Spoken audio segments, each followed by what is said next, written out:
Hey everyone, this is the larger box. It holds two decks. I think it's 140 or 140 something cards that it can hold. It's much larger. Let me get the one previous. This is the smaller little side flip box here, so you can get an idea of the size of it. And here's here's a tuck box. Whoops, sorry about that. Tuck box, kind of see the side. I think the tuck box is basically the same size as those flip boxes, so nothing new there. Let's see, the color transfer and everything looks great. One thing I screwed up, the shadowing is on this box is on the sides, so because the what is it, the way that the print is done on Photoshop, I dropped the shadow on it, but I didn't use since the image is rotated when you're actually painting on it and whatnot, it's changed the shadowing. I didn't even notice that. This box is actually apparently this box, I noticed it on a different one that it was changing, and I made a smart object so that it would keep the shadowing in the correct position, but I didn't apply it to this one because this was one of the first ones that I did. But yeah, in the next iteration, I will make a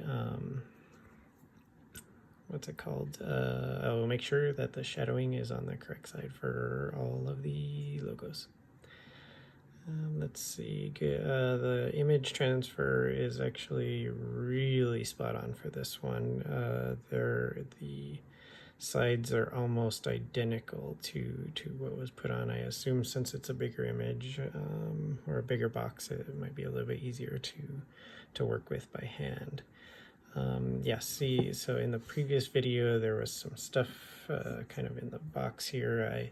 I do kind of prefer it. I do feel like it is a little naked, so maybe there's something that we can do there. I do prefer the darker blue, the white side, or the two colors here don't really go together too well, and yeah, I think definitely either have to make sure that they're the same or very similar, or do something like this one where both are really dark. So yeah, I think definitely have to make that adjustment. This side, the icons can definitely be bigger on this one. They look a little small even for the amount of space. Something I should mention. Well, I didn't mention it on the other videos. The color through the video, because of the light and the way it's shining, does appear on the lighter colors to be washed out in the video. It is not that way when you look at it in real life. They're actually good clean colors across this. So yeah, I like that. This gnome did come out a little blurry. I assume because he's maybe on the white or something, but yeah, he's a little blurry. I mean, he's very tiny, but still, it's a little blurry. Yeah. Again, I do not like that the Gnome, for one, isn't even in the center, and two, only part of it is visible. It makes it come off as really unprofessional, and definitely going to either remove that or make it so that it is perfectly centered or nearly perfectly centered and fully visible. I don't know if that's worth it, like I've said in the other videos, but we'll see. I still do like that the gnomes are visible after you open them. I think we'll definitely keep something like that.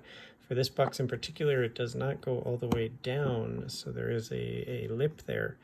The gnome's feet are visible, whereas the other one you could barely see them and you kind of really had to search for it. But this one, they are plainly visible. You can see them immediately. I think for this one, we will have to move the gnomes up a little bit. Yeah. Okay, so back. The back. This is my favorite back. The margins on the sides are bigger since there's just more room in general to work with placement wise. The logo up top can be nice and large. The text can be very clear and have nice margins across the whole thing. The landscaper has adequate room around him. The bottom, it looks pretty good. We can probably tweak some of the spacing here and there for these guys, but in general I do like this look much more than the others in the back, so I'll have to figure out a way to incorporate that on those other boxes if we do decide to go through that. Opening up on the inside, you can see there's a little spacer here. It's also this the graphic there. It's much larger, so it's very visible and very explicit, really. So yeah, that's nice. This one, it closes quite well, just like the other landscape box. Yeah, it is quite well, or closes quite well. It is very stable and holds. So yeah, I do quite like this one. The feel of it is great. It does feel great in my hand. I think it does have a level of sturdiness, I guess, to it. Oops. The other one, the little ones, they're great. I do like them in my hand. They are quite nice, but for some reason, just holding it, I feel it. Maybe it's just a nostalgia there, but it does feel like an old little video game or a small book, just holding it in my hands. So that's kind of nice. But this one does have that tuck box feel to it. It is a sturdier box, so then you get a little bit more like, oh well, that's nice. It's very good quality kind of thing. As compared to just a regular tuck box, but yeah, the cost is just a little bit more. I will gather all the screenshots of the costs for all these and send them out to everyone, at least for what's available on Board Games Maker. So yeah, that's pretty much it that I had. Pretty much all I had for this one. Let's see. Yeah, I'll probably make another video, maybe comparing them all, where I swap them all together and my thoughts on the comparison of them. All right, thanks.